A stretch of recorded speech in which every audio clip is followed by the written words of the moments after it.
Você está ouvindo o FolhaCast, o podcast da Folha de Londrina.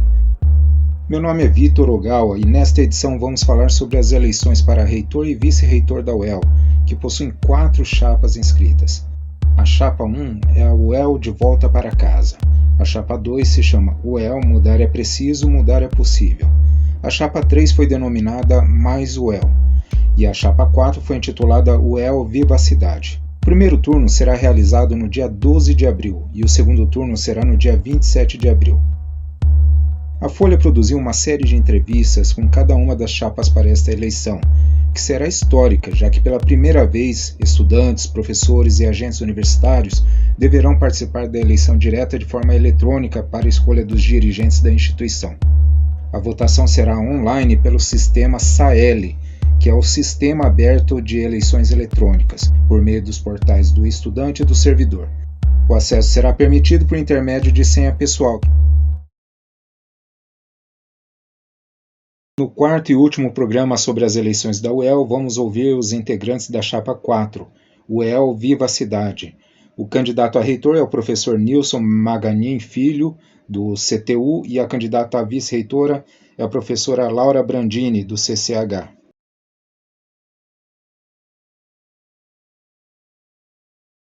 Então, hoje a gente está aqui com o Nilson Maganin Filho e Laura Brandini, né?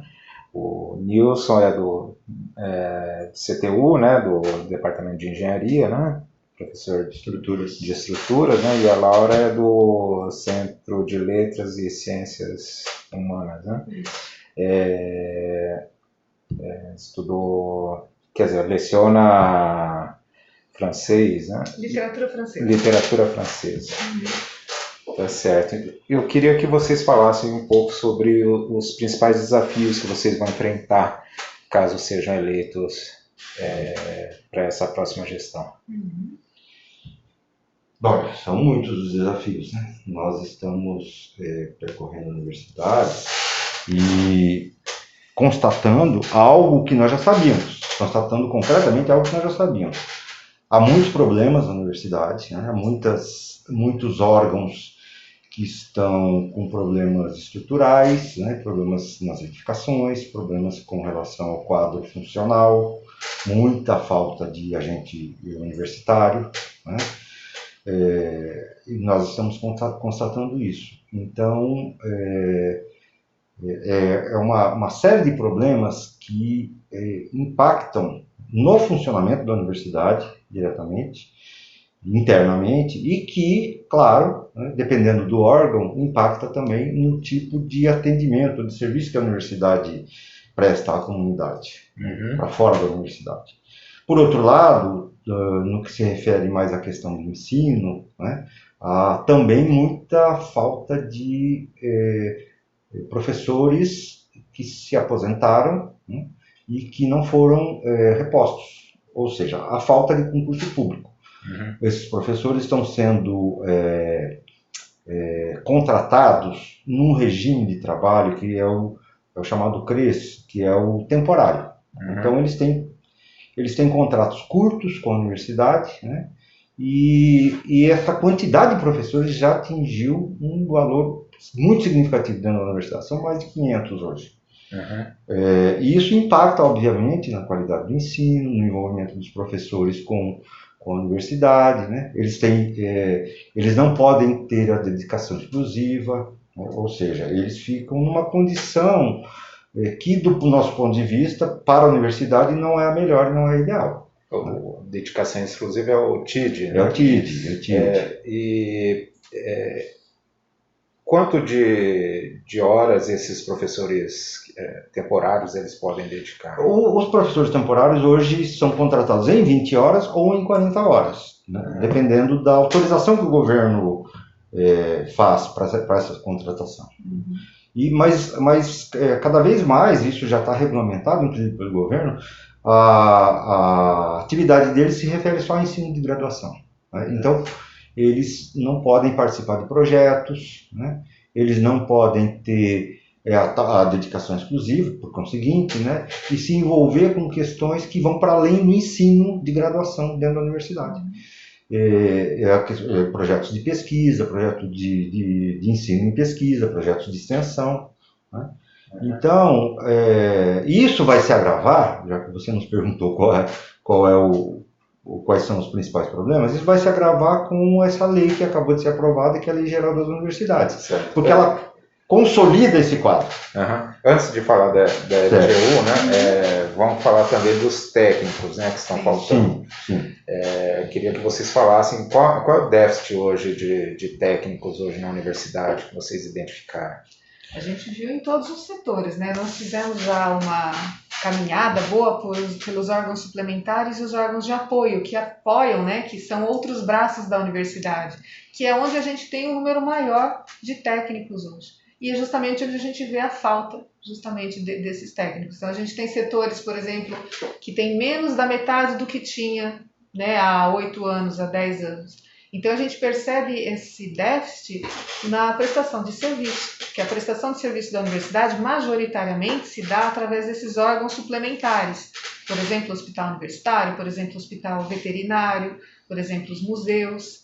Né? Então a gente vê esse tamanho, né, essa perda, e a gente acha que é uma perda mais, digamos, mais pronunciada do que de docentes, porque quando a gente tem a aposentadoria de um docente, nós temos tido, num número pequeno, insuficiente, mas temos tido os professores temporários, que é como nesse regime CRES que o Wilson mencionou.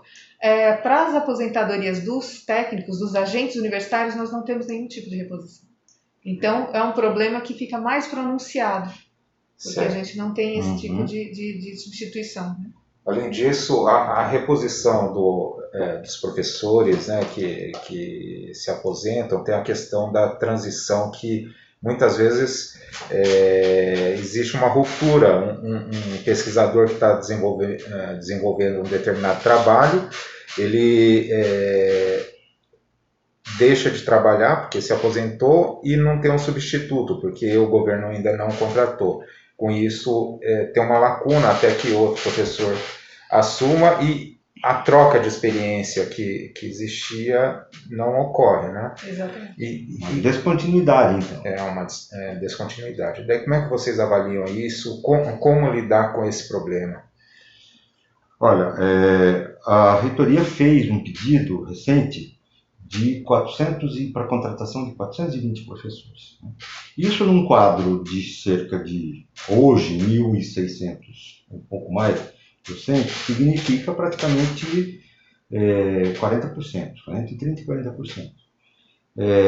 É um problema sério, porque essa perspectiva da continuidade, da qualidade, sobretudo, do ensino e da pesquisa dentro da universidade, é uma coisa que, no nosso entendimento, tinha que ser programada. Né? Não há como você imaginar que uma enxurrada de professores, uma grande quantidade de professores se aposente e sejam repostos por professores recém-doutores só, por exemplo. Então, na verdade, o que precisa de um planejamento para essa reposição. Né? E isso a universidade tem dificuldade, sobretudo porque não há abertura de concurso, não há possibilidade de fazer essa política por conta das relações com o governo do Estado.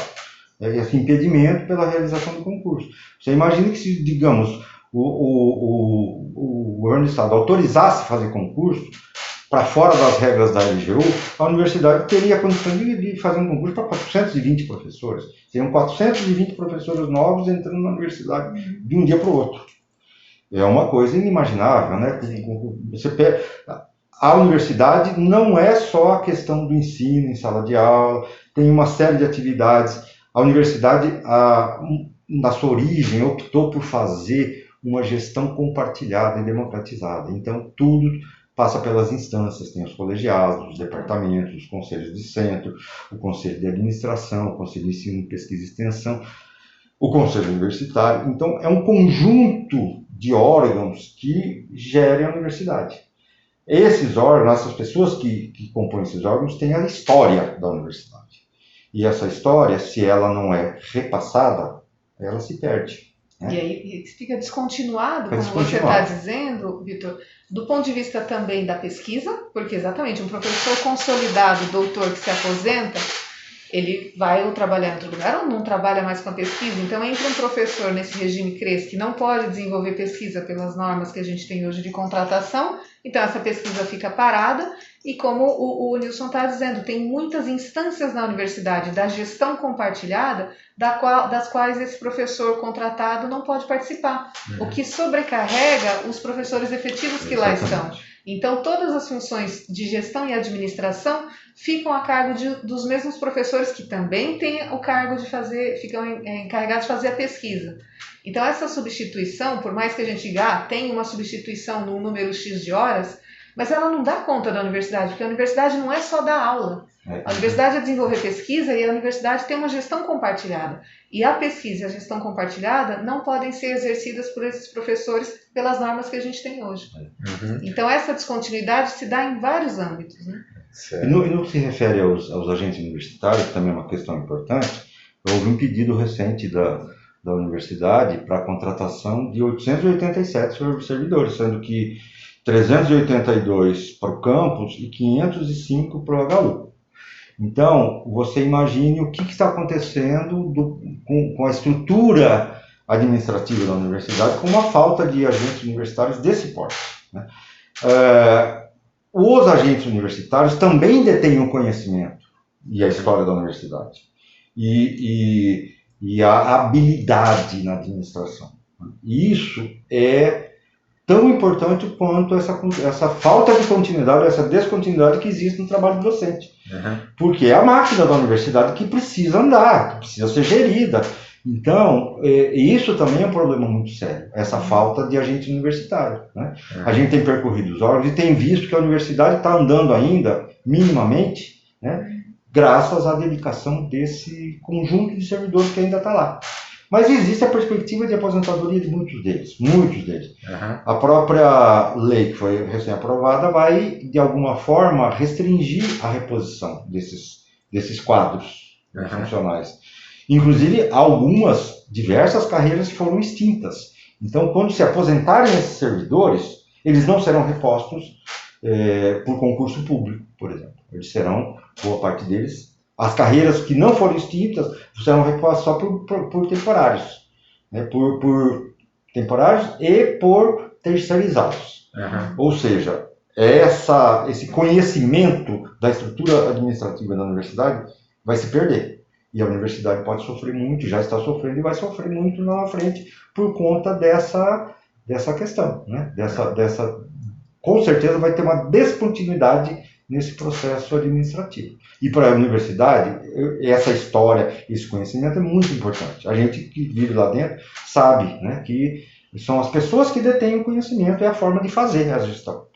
E se isso se perde, né, com certeza teremos problemas com a administração da universidade. Certo. Agora entrando na LGU, no fim do ano passado, foi aprovado, foi assinado pelo governo, né? Daí queria que vocês falassem sobre o impacto dessa Lei Geral das Universidades para a UEL, porque existe uma rejeição muito grande, né, em cima dessa Lei Geral das Universidades. Como é que vocês vão lidar com isso daí? Bom, a rejeição já era sabida, obviamente, porque as instâncias todas internas da UEL discutiram muito, né, a lei, as primeiras versões da lei, né? Quando a lei foi para a Assembleia Legislativa no finalzinho do ano, ela foi sem que a comunidade universitária conhecesse a nova versão, essa última versão, que foi a aprovada. E essa última versão era pior do que as outras, né? A avaliação foi essa. Mais danosa ainda, né? E houve aquele plebiscito que havia sido decidido pelo Conselho Universitário já há algum tempo, e no plebiscito a rejeição à lei foi de mais de 95%. Então, existe dentro da universidade um consenso, praticamente um consenso, de que ela é muito danosa à UEL, mas não só à UEL. A gente tem um entendimento que é danosa a todo o sistema público de ensino superior. No nosso entendimento, essa lei tem que ser revogada. Deveria ser, né? Porque ela não atende à universidade. Nós sabemos que isso é muito difícil de conseguir, porque ela é uma lei recém-aprovada, né? Nós vamos ter que ter uma política de, primeiro, acompanhamento dos danos que ocorrerem dentro da universidade que são devidos à aplicação da lei. Esclarecimento junto à comunidade universitária desses danos. Sobretudo, esclarecimento à comunidade, à cidade de Londrina e região, de como a implementação dessa lei está impactando no serviço, no ensino, na pesquisa e na extensão que a universidade faz, no sentido de convencer essa comunidade, né, de que a aplicação da lei nos é muito danosa e não é só o UEL que perde com ela, perde a cidade e perde a região, né? Obviamente teremos que fazer pleitos junto ao governo do Estado, seja quem estiver no governo, e junto à Assembleia Legislativa, uma articulação política muito forte, muito grande, junto às outras universidades, junto aos sindicatos que representam as categorias dentro das universidades. E junto à prefeitura junto da cidade, à prefeitura, porque impacta diretamente na nossa cidade. Muito importante a prefeitura entender exatamente esse impacto. Para nos ajudar, né? Para nos ajudar a criar uma condição de ou alteração significativa dos critérios, né, que passem a ser muito e muito menos danosos à universidade, ou simplesmente a revogação da lei, né? Seria, do nosso ponto de vista, o ideal. Certo. Não sei se a Laura quer complementar com alguma questão. Sim, bom, mas deixa eu te perguntar. Não, pode complementar. Não, é porque há alguns artigos nessa lei que atacam particularmente alguns princípios da universidade. Então a gente pensa, a universidade é um universo de conhecimento, é uma pluralidade de conhecimento. Um dos artigos, por exemplo, prevê até o fechamento de cursos, né? Ele prevê um quantitativo de alunos, uma tabela de resultados e de performance, e, no fim das contas, se não se atingir essa norma, o curso é fechado. Quer dizer, isso não existe hoje. Hoje não existe esse tipo de controle. Isso não é uma questão não é uma questão de produtividade, né? A universidade trabalha com conhecimento de base também. Não é só com um produto imediato. Tem também oferecemos produtos imediatos e rapidamente aferíveis. Mas fazemos também muita pesquisa de base. Sem essa pesquisa de base, a gente não tem um resultado imediato. E essa pesquisa de base é uma pesquisa que demora mais tempo para dar frutos e, portanto, são cursos que têm menos procura. E não é por isso que eles devem ser fechados. Então, há alguns artigos, pontualmente na LGU, que atacam os princípios da própria existência da universidade, como essa pluralidade. E como é que é o diálogo de vocês com os deputados, com o governo, para tentar reverter esse quadro?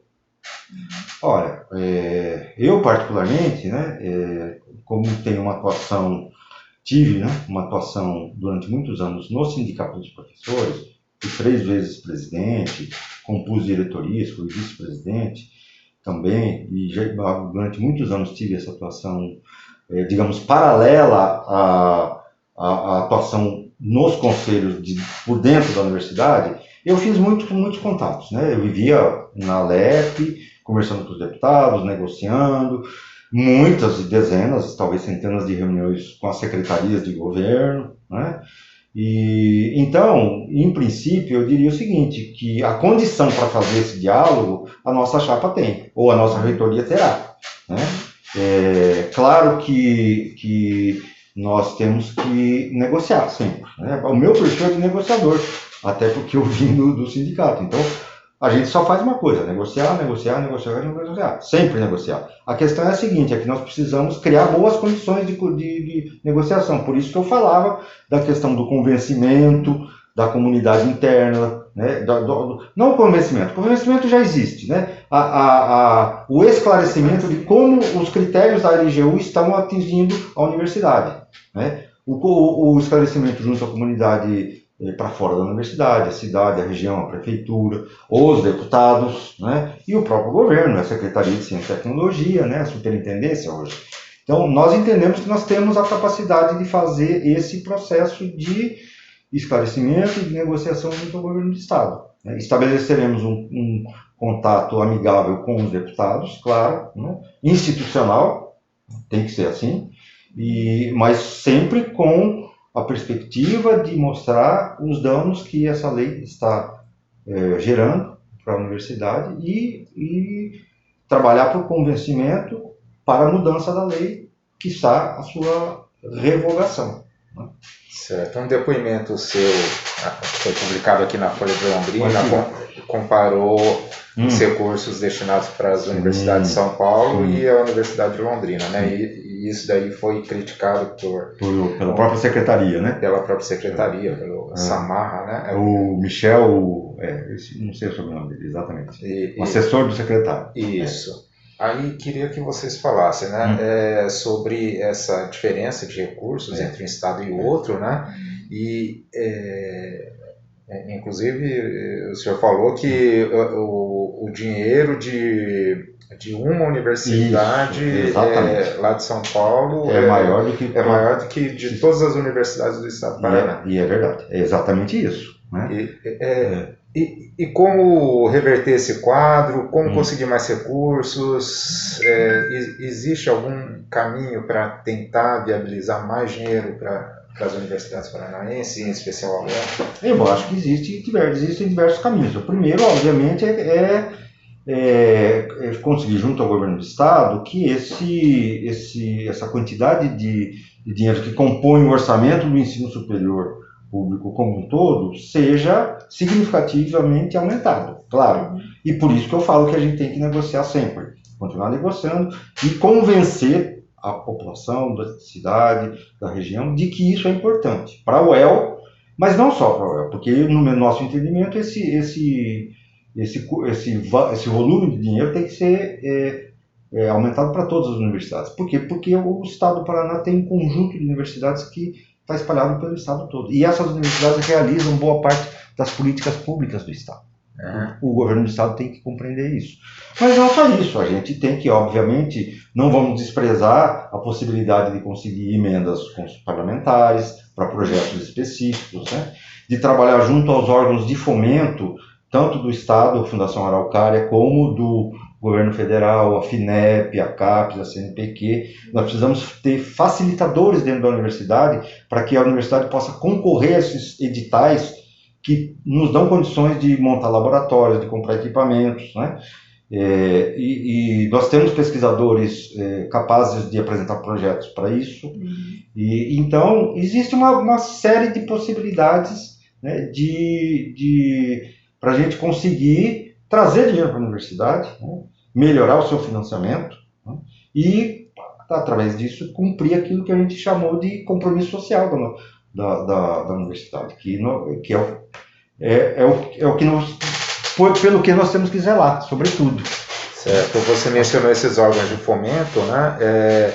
E a gente vê assim que nos últimos anos está tendo um corte muito grande de bolsa de estudo, de financiamento de pesquisas, né? Como é que a UEL pode lidar com todo esse retrocesso no investimento na educação, principalmente nessa questão de bolsas, investimento em pesquisa? Na verdade, a gente vê isso mais pronunciado na iniciação científica e na pós-graduação, né? As bolsas de pós-graduação são sempre da Fundação Araucária, CNPq ou CAPES, né? E a iniciação científica, no caso da UEL, sempre bolsas ou do próprio da UEL, ou do CNPq ou da Fundação Araucária.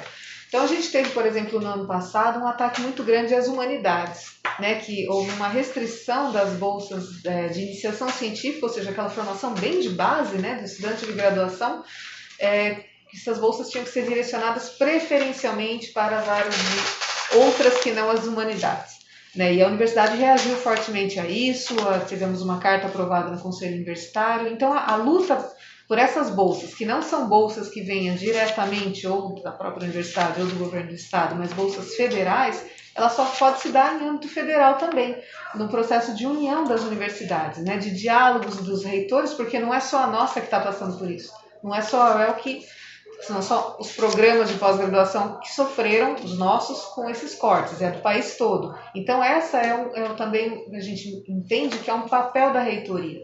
É um papel da reitoria também levar a universidade para esses outros espaços, inclusive no âmbito federal, dentro das associações de reitores, por exemplo, ou das associações de pós-graduação. Então a gente acha que a reitoria precisa ser muito mais parceira dentro dessas associações, agir lá dentro para tentar pressionar os órgãos de fomento a tentar entenderem que não é possível a gente trabalhar com esses cortes. As bolsas já são defasadas. Elas já estão em um valor muito defasado há muitos anos. Se forem cortar mais ainda, a gente não consegue mais produzir pesquisa. Então a gente acha que a reitoria, a universidade, tem que também atuar em âmbito para além do Estado, porque da onde vêm essas bolsas não é normalmente do Estado, né? São federais, a maioria, da pós-graduação. E a gente queria saber também sobre a questão de parceria pública e privada, né? Porque a gente vê que a Intuel, por exemplo, foi criada por doação de um empresário daqui da cidade, criou um local que se investe como incubadora incubadora tecnológica e tal, né? Seria possível criar mais parcerias como essa, criar mais condições assim de proporcionar aos estudantes e a sociedade londrinense em geral assim, uma oportunidade de gerar uma startup, alguma coisa assim? Sim, isso com certeza. Hoje na universidade a gente tem um panorama de como acontecem as parcerias público-privadas. Elas acontecem de modo bastante fragmentado. Hoje a maior parte dessas parcerias ela é fruto de iniciativa de professores pesquisadores que têm uma pesquisa importante em andamento, mas que exige um financiamento muito elevado. Então eles procuram as empresas para fazer esse tipo de parceria, né? Então ela acontece de forma difusa, né? Bastante difusa. A gente até teve iniciativas na UEL de criar alguma coisa como uma vitrine, em que os pesquisadores que trabalham na área, sobretudo na área de inovação e inovação tecnológica, né, essa é a parte mais forte da inovação da UEL, eles apresentavam seus trabalhos sob a forma de pitch, né, apresentações de 5 minutos, e as empresas viam se tinha alguma relação com o que elas faziam. Mas isso é uma iniciativa um pouco tímida, né? A gente tem então hoje um trabalho bastante difuso. A gente entende que tem que haver uma política da universidade que fomente isso de uma maneira que não fique difusa, que seja uma política realmente, que venha em bloco. Por exemplo, tentando trabalhar com o SEBRAE, com associações de produtores, com a CIL, com associações de engenheiros. Né? Então a gente acha que... Engenharia, Sinduscom, né? Exatamente. Outros, né? Eu acho que teria que haver um diálogo maior, né, entre a universidade. A gente acha, claro, a gente tem aí a Intec, né, a nossa agência de tecnologia, um órgão de apoio da universidade, para exercer esse tipo de papel, de tentar desenvolver uma ação institucional junto a essas associações para fomentar mais a inovação tecnológica e as parcerias, que hoje já acontecem, mas muito difusas. A gente acha que elas têm que acontecer de uma maneira mais, como a gente pode dizer, uma maneira mais... um número maior, ser ampliado, mais orgânica, mais articulada do que ser cada um na sua iniciativa pessoal. E aí nesse papel a Intec seria a principal, né? Já temos a Intec para isso, né? E essas parcerias, claro, elas têm que ser obrigatoriamente muito bem reguladas. Hoje elas já são, né? As parcerias público-privadas são reguladas na UEL. Temos uma política de inovação que está sendo trabalhada para se constituir em ações, né? Toda a proposta de parceria passa pela Procuradoria Jurídica da UEL, que observa, né, se os interesses estão sendo respeitados, e passa pelo Conselho de Administração da UEL, que também observa o interesse público nessas parcerias. Então, isso já acontece, mas a gente acha que precisa ser implementado de maneira mais orgânica. Uma política mais orgânica e mais articulada. Né? Mas também a gente pensa em uma proposta nossa, que tem a ver com o nosso princípio do compromisso social, é que isso não fique só, digamos, no ambiente mais de alta tecnologia, por exemplo. Que isso possa fazer parte, que a própria Intec possa ter políticas que propiciem uma inovação que tenha algum impacto social, né, que tem a ver com o cumprimento da universidade, que é, no seu estatuto, redução de desigualdade, né, criação de oportunidades. Então, nós entendemos que a questão da inovação tecnológica não é só esse campo, criação de patentes. Tudo isso nós pretendemos manter sem nenhum problema, é isso mesmo. Mas nós queremos também uma inovação que tenha um olhar lá para o social. Entendeu? E para o social mais desfavorecido. Para o social mais Então, desfavorecido. também a proposta nossa é pensar que a Intec pode ter incubadoras, hoje ela faz um trabalho incrível com incubadoras na Intuel, mas que possa trabalhar com incubadoras, por exemplo, em populações mais carentes financeiramente. Que a gente possa trazer também essas pessoas para essas ações, né, de inovação que tem um impacto social. Ou que possa exercer ações, a própria Intec, junto às escolas públicas, para estimular esse tipo de inovação social ali, com impacto direto, né, nessas pessoas. Certo. Então, Mas na ponta, bem lá. exatamente, são essas também as nossas propostas. Né? E como seria essa articulação? Vocês falaram várias vezes a palavra articulação. E a integração com outros cursos, né? Por exemplo, há muitos cursos que não conversam com outros cursos da universidade e que poderiam ter um desenvolvimento melhor se tivesse esse diálogo entre vários cursos, né? Como é que vocês veem isso?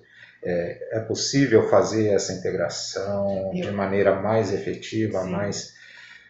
É possível. Eu acho que é um gargalo da nossa universidade. Nós estamos verificando isso. Quando a gente passa pelos órgãos de apoio, órgãos suplementares, a gente vê que há uma série de ações que podem ser feitas junto a esses órgãos que, na verdade, dependem só dessa compreensão e dessa articulação. Ou seja, é uma questão de gestão. Precisa articular, precisa propor projetos, né, que envolvam esses cursos, né, que muitas vezes vão ser direcionados para a comunidade interna, mas também podem ser para a comunidade para fora da universidade. E mais concretamente, nessa função, a gente acha que a pró-reitoria de graduação teria um papel fundamental, porque é na pró-reitoria de graduação que se faz essa relação com os colegiados de cursos, que são as instâncias que lidam diretamente com os estudantes, dentro dos cursos. Então, a gente acha que dá para ter esse diálogo nessa instância. A pró-reitoria de graduação tem esse papel de ser, digamos, a mesa de negociação ou na mesa de diálogo entre os cursos. Então, junta, por exemplo, colegiados de vários cursos e vê como eles podem atuar, por exemplo, junto à Intec, ou oferecer um projeto de ação inovadora numa escola pública, com vários cursos, com mais de um, porque esses projetos são pluridisciplinares, né? Eles não são só de uma área. Então, o papel da pró-reitoria de graduação nessa conversa é fundamental. Certo. Você falou dessa questão social, né? Eu, além de jornalismo, eu estudei engenharia civil ali na UEL também. E eu lembro que no curso de engenharia tinha o programa Casa Fácil, que, assim, o curso de engenharia é um curso de tecnologia, mas tinha o Casa Fácil que proporcionava...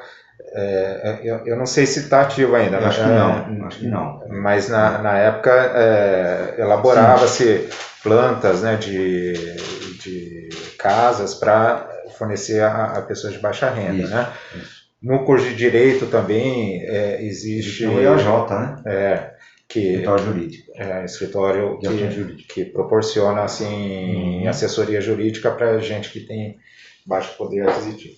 Então, isso é possível expandir para outros cursos? Como é que vocês veem isso? Como é que a UEL pode atuar mais para promover esse combate à desigualdade social? A gente acha que teria que fazer esse meio de campo com a pró-reitoria de graduação, que tem direto acesso aos cursos, e os órgãos suplementares, por exemplo, de apoio, que fazem essa junção na ponta, né, para essa prestação de serviços, esse atendimento direto à população, e a pró-reitoria de graduação com as escolas, né? Que a gente vê isso também por meio de estágios.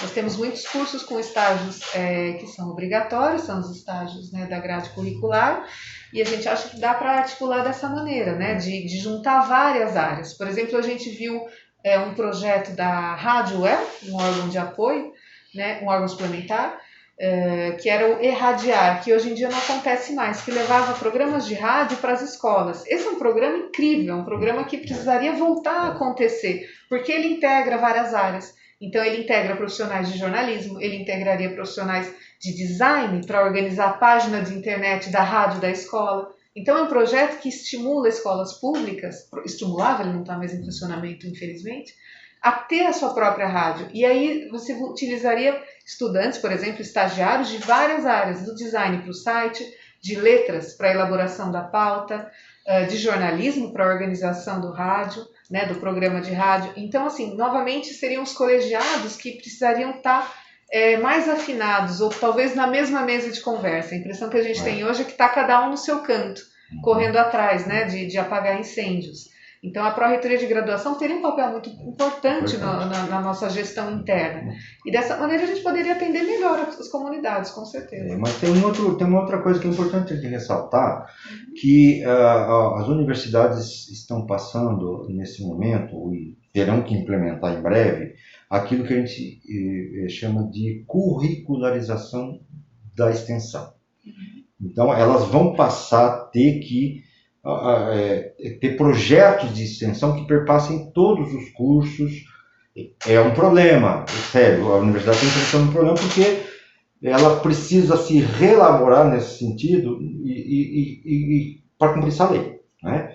Então, eu acho que é uma oportunidade, ao mesmo tempo que é um problema, né, porque ela vai ter que se redimensionar, digamos, para fazer esse tipo de ação, mas é uma oportunidade, porque isso vai estimular os cursos, porque já por curso, por disciplina, vai estimular os cursos a pensar que tipo de ação extensionista pode ter. Vai ter que ter.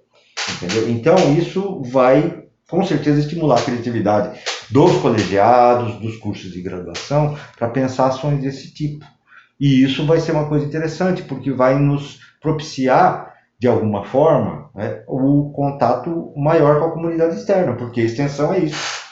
Então, necessariamente, a universidade vai ter que se debruçar sobre isso, sobre essa questão, já está se debruçando e vai ter que colocar em prática esse processo. E esse processo vai, sem dúvida, nos colocar em maior contato com a comunidade externa, o que é um processo muito interessante. Sim. Porque nós entendemos que a universidade, no caso da UEL, tem que cada vez mais se ligar à comunidade, até para poder enfrentar todos esses problemas que a gente está colocando aqui, como, por exemplo, da LGU. Nós precisamos ter essa articulação, nós precisamos ter um entendimento da comunidade universitária e da comunidade externa de que da importância da universidade. E isso propicia ações como essa, né, que vão perpassar os currículos todos, vão nos necessariamente colocar em contato mais próximo com a comunidade externa. E isso é uma coisa importante e uma coisa interessante para a universidade.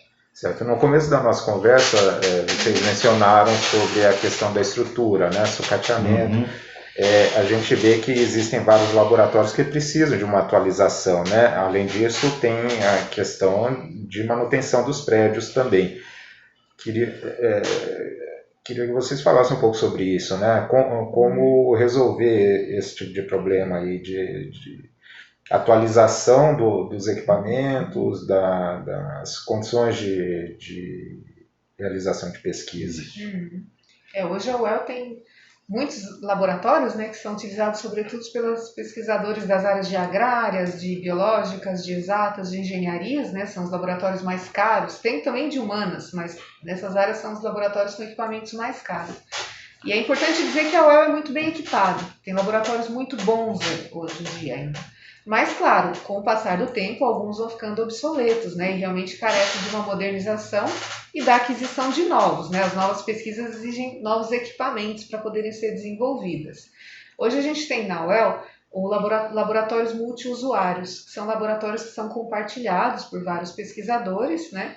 E esses laboratórios, muitos deles foram construídos inteiramente com financiamento, por exemplo, do FINEP, né? Que é um fundo de inovação tecnológica do governo federal. Então, a gente acha que é preciso dar continuidade à concorrência de editais, porque nós temos mais de 1.000 docentes com doutorado, portanto, são mais de 1.000 docentes que desenvolvem pesquisa de ponta, né? Muitos desses docentes são pesquisadores com bolsa do CNPq de produtividade. Reconhecidos internacionalmente. Então, são pesquisadores que têm concorrido a editais, têm ganho e têm que continuar a concorrer a editais para que a gente possa modernizar os laboratórios. Então, ele já tem sido feito isso, mas precisa ser ampliado, porque a gente tem cada vez menos editais. Existe isso. Então, a gente tem hoje na UEL, dentro da Pró-Reitoria de Pesquisa, o Escritório de Apoio ao Pesquisador. Nós acreditamos que é preciso que esse escritório seja mais efetivo, ou desenvolva mais, ou tenha mais braços para ajudar os pesquisadores a preparar os projetos e o material e a documentação, porque não é fácil, é bastante coisa, para concorrer mais a esses editais. Talvez um escritório de apoio ao pesquisador que possa contar com mais profissionais, com certeza, como todos os setores da universidade, falta braços para todos e com certeza para eles também, mas que possa ficar de olho em editais, divulgar mais os editais e também auxiliar os pesquisadores a concorrer a esses editais. Vai ser facilitador. Exatamente, um facilitador para que a gente possa continuar a concorrer, porque a gente tem laboratórios inteiros feitos com verba, sobretudo da FINEP. E uma segunda ação, uma segunda proposta nossa, é atuar junto à Fundação Araucária, a nossa fundação estadual. Hoje ela opera sob a forma de NAPs, né, que são esses grupos assim, de pesquisa, né, na verdade, a partir dos quais vão sair editais. Então, saem editais específicos por áreas, e nós achamos que a reitoria precisa se unir a outras reitorias do estado do Paraná para induzir editais que nos sejam favoráveis no sentido, por exemplo, de compra de equipamentos. Com certeza, não é só a UEL que precisa comprar um novo equipamento para uma pesquisa X, um novo telescópio, um novo microscópio, né? Não é só a UEL que precisa. Então, a gente acha que é preciso realmente ter uma conversa mais efetiva entre as reitorias e as pró-reitorias de pesquisa de cada uma das universidades, de modo a ver junto à Fundação Araucária que saiam mais editais, porque a Fundação Araucária é para o estado todo, né? Mas que haja mais editais centrados nas necessidades pontuais, para que a gente possa concorrer e nós temos pesquisadores para ganhar. Então, essa é a ideia. E tem essa outra questão do processo de sucateamento, né? E da deterioração das edificações dentro da universidade, que é um problema muito sério no nosso entendimento. Nós temos percorrido os órgãos, né, de apoio, os órgãos suplementares. Há prédios que estão muito degradados, né?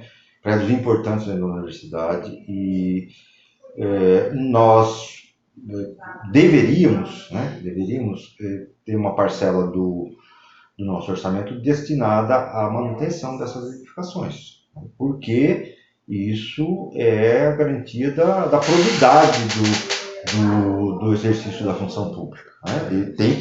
O governo do estado tem que prover dinheiro para esse tipo de manutenção. Nós, obviamente, vamos tentar negociar junto ao governo do estado alguma coisa específica, mas enquanto isso não é possível, nós sabemos da dificuldade que há para conseguir algo desse tipo, precisamos verificar que a prefeitura do campus universitário, né, mesmo com falta de agentes, né, mesmo com falta de universitários, pode, de alguma forma, atuar, por exemplo, com forças-tarefas junto a essas edificações, né? Já que nós não temos quantidade de funcionários para ficar fazendo manutenção o tempo inteiro em todas as edificações, a gente pode ter uma gestão um pouco melhor disso e propor forças-tarefas que possam percorrer esses órgãos e resolver o problema. Até o edifício da biblioteca, por exemplo, que a gente verificou que está com um problema muito sério de infiltração. Uhum. Então vamos fazer uma força-tarefa e resolver esse problema, né? Depois, resolvido isso, a gente vai para um outro órgão. Então, é possível ter ações de gestão que possam melhorar esse processo de manutenção dentro da universidade, porque realmente é um problema. Eu, como engenheiro civil, e você também, sabe, você, não sei se você chegou a se formar ou não, mas sabe o problema que isso pode acarretar, né? Uhum. Então, é uma questão muito séria e muito importante dentro da universidade. A gente está percebendo, nesse percurso que a gente está fazendo por toda a universidade, que há uma demanda muito grande por esse tipo de manutenção, uma necessidade importante dentro da universidade, porque é o patrimônio público, né? Isso que tem que ser propagandeado, isso que tem que ser dito, é o patrimônio público que tem que ser preservado, né? Uhum. Faz pouco tempo a UEL investiu na implantação da geração de energia solar. Sim. No campus universitário, né? Existe possibilidade de expansão desse projeto para outros órgãos que ficam distante do campus universitário, como o HU? Existe? Eu acho que existe. A gente pode, por via, por exemplo, de editais, né, inclusive conseguir financiamento para esse tipo de coisa. Lógico que isso tem que ser decidido coletivamente pela universidade, junto a esses órgãos e com um bom estudo técnico. Né? Para ver se é viável, né? Onde é viável. Onde é viável, a importância disso, o quanto de energia elétrica, por exemplo, nós vamos economizar com um processo desse tipo. Nós temos que ter um bom suporte técnico. A universidade tem condições de fazer isso, né? Porque ela tem um suporte técnico qualificado e tem, no nosso caso específico, tem lá um CTU que pode trabalhar para a gente, para fazer estudos desse tipo, né? Eu acho que nós temos que, para usar o termo da nossa chapa, nós temos que ter vivacidade dentro da universidade, né? Colocar essas forças vivas para resolver os problemas internos também, né? E há um conjunto de pessoas, de professores, de docentes muito qualificados dentro da universidade que podem nos ajudar a pensar essas soluções para as questões internas. Essas questões da manutenção, essa questão que você falou da questão da energia solar e tantas outras que vão surgir ao longo do processo, né, ao longo dos anos. A atuação da reitoria tem que ser no sentido de aglutinar, né, de juntar essas pessoas, de entender o problema e tem que ter autoridade no bom sentido, né, no sentido de ter o apoio da comunidade interna para gerar soluções desse tipo. Ser representativo, ser né, representativo da comunidade, né, e que a comunidade se engaje na solução desses próprios problemas. Né. São muitos, e os problemas técnicos também, né, são pertinentes e podem ser resolvidos com ações internas. Certo. Questão da segurança no campus, né? Porque tem muitos estudantes, professores que já tiveram seus carros furtados ou mesmo teve assaltos lá dentro, né? Como é que vocês veem essa questão? É uma questão delicada dentro da universidade, né? Porque ela sempre é objeto de polêmica, né? Sim. Sempre objeto de polêmica. Acho que a gente tem que, já que ela é um objeto de polêmica, eu acho que ela merece a discussão pela comunidade universitária como um todo. Então, em princípio, nós não temos a intenção de impor qualquer tipo de solução, né? Eu acho que nós temos que discutir isso com os centros de estudos, né? Com a comunidade universitária como um todo, para ver que tipo de ações podem ser articuladas, porque acho que tem muito dessa questão, articuladas para propor soluções nesse sentido, né? Em princípio, nós não queremos impor qualquer tipo de solução. A ideia é discutir com a comunidade universitária, porque nós sabemos que esse é um assunto muito polêmico, né? A questão da política no campo, a questão da segurança é sempre muito polêmico, e é importante que a comunidade se envolva nessa discussão. Sim. Mas tem ação imediata, né? Todo mundo sabe que, por exemplo, consertar uma lâmpada, um poste, né? É uma ação imediata que a reitoria pode exercer e tem a ver com segurança. Implica na segurança. Implica na segurança, né? A gente teve também queixa de órgãos suplementares dizendo, olha, o poste está queimado, as pessoas estão com medo, o outro foi assaltado. Na hora de ir embora... Então há algumas ações de gestão imediata que podem ser tomadas, por exemplo, nesse âmbito, né? Fazer uma vistoria geral da estado de iluminação da universidade à noite e sanar esse problema de imediato que impacta também na segurança. Eu não me lembro exatamente qual foi o órgão que... Biblioteca. Foi a biblioteca que reclamou, né? Que quem sai lá das 10 horas da noite fica com medo por conta de que não tem... Ele já teve assalto, né? Ele já teve assalto. Então a questão que iluminação ajuda já. Ajuda. Tá certo. A gente está chegando ao fim do nosso bate-papo, né? Eu queria que vocês falassem um pouco as considerações finais, né? Por que votar na chapa de vocês? Acho que primeiro a gente tem que lembrar que por que votar, né? A gente está fazendo também uma campanha, né? Muitas pessoas da universidade, estudantes de graduação, de pós-graduação, sequer sabem que eles podem votar, e eles podem. Né? Todas as pessoas que estudam na universidade, que trabalham na universidade, podem votar. E a gente tem alguns índices de participação em eleições, sobretudo da parte de estudantes, muito baixos. Então, nós gostaríamos que os estudantes votassem em massa, graduação e pós-graduação. E também, claro, docentes e os agentes universitários. Então, o primeiro passo é que a comunidade universitária se engaje mais junto à própria universidade a esse processo de escolha de um reitor, né, da reitoria. Então, esse acho que é o primeiro passo que a gente está tentando fazer. E o segundo passo? E o segundo, que são, na verdade, segundo e vários, né? Vários. É o seguinte, nós entendemos que, por conta de todos esses problemas que nós relatamos aqui, e que existem em maior quantidade, inclusive, né? A questão da lei, nós não abordamos aqui, mas tem a questão do Meta 4 também, né? Que a universidade já está, digamos, judicialmente condenada, né? Acho que esse é o melhor termo, a ter a sua folha de pagamento rodada no governo do estado e não mais por sua conta, né?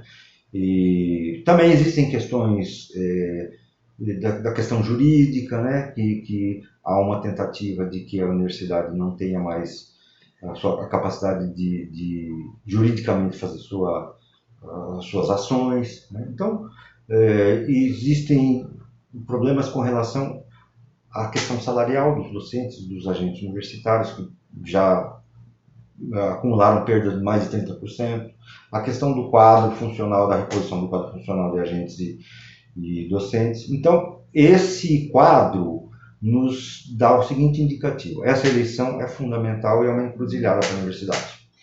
Nós entendemos que a comunidade universitária tem que se debruçar atentamente nesse momento, a escolher uma reitoria, um reitor, uma vice-reitora que tenha uma capacidade de articulação política, que tenha história dentro da universidade, que conseguiram, através da sua participação nas diversas instâncias, participar e conceber a questão da autonomia da universidade e a questão desse compromisso social que nós introduzimos como palavra de ordem na nossa chapa. Por isso, nós entendemos que, obviamente, que a nossa candidatura é a que mais preenche esses requisitos, né? Por conta da minha história e por conta da história da professora Laura. Entendemos que, como falei, é uma eleição divisora de águas para a universidade. E a universidade precisa se colocar de pé e altiva para fazer a sua defesa, né? E o seu convencimento junto a todo o Estado, toda a comunidade londrinense e regional da sua importância. Para isso, ela precisa ter uma reitoria à altura desse processo, com articulação política, que conheça a história, que saiba que a Universidade Estadual de Londrina foi formada, foi concebida e se consolidou pela luta pela afirmação da sua autonomia e pela sua construção democrática. Então, a universidade tem que entender isso hoje e escolher a reitoria livremente, obviamente, nas suas eleições, de tal forma levar em conta esses critérios. Certo. E podia falar um pouco sobre o que a ciência representa para vocês, a importância da educação?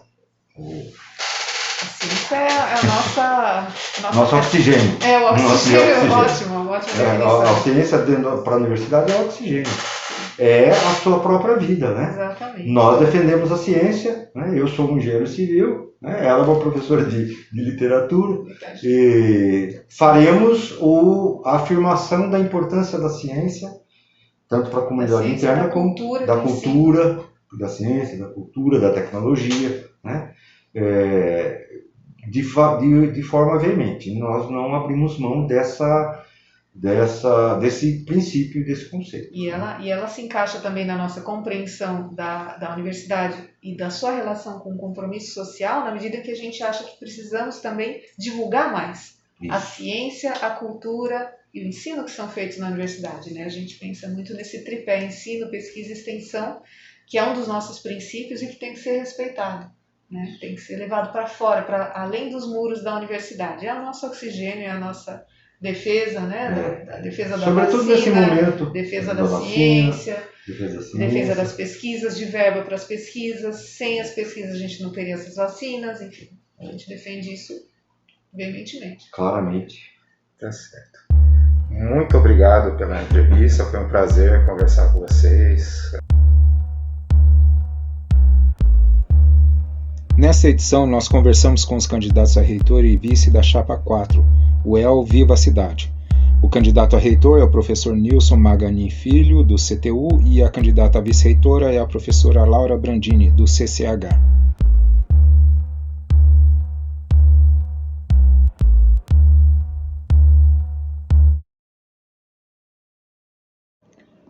Você acabou de ouvir o FolhaCast, uma edição especial sobre as eleições da UEL. A produção do programa foi de Adriana Decunto e a edição de Patrícia Maria Alves. A entrevista foi minha, Vitor Ogawa.